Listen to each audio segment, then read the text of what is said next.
Even without Jalen Brunson, the New York Knicks are showing resilience and finding ways to stay competitive as the season winds down. Since Brunson went down with an ankle sprain against the Lakers on March 6th, the team has had to adjust on the fly and figure out new ways to keep the offense running. So far, it's been a mixed bag. 3 games without their floor general, 2 wins, but some clear struggles on the offensive end. The biggest moment in this stretch came against the Portland Trail Blazers, when Mikal Bridges stepped up and drilled a clutch three-pointer in overtime to seal the win.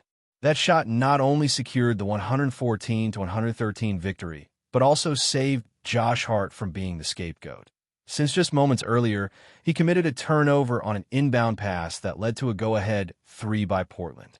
Fortunately for the Knicks, Bridges came through in the clutch, turning what could have been a frustrating loss into a thrilling win. But even with that high point, it's obvious that life without Brunson isn't easy.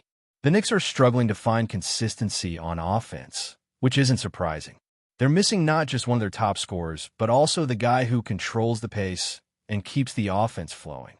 Against the Kings, they managed to get things going offensively, but that felt more like an exception than the norm. For the most part, the Knicks have been relying on their defense and sheer grit to scrape out wins. And while that's worked so far, how sustainable is it? Context also matters. The Blazers weren't even at full strength. Jeremy Grant was out with an injury. On paper, this should have been a more comfortable win for New York, but without Brunson, every game becomes way tougher than it should be. And that's a concern moving forward. That's the real issue here. Even though the Knicks are grinding out wins without Brunson, this isn't a long-term solution.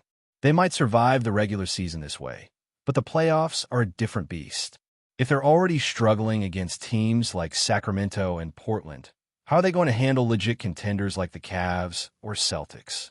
Without Brunson, they're missing their primary playmaker and a guy who can take over in crunch time, something he's done all season.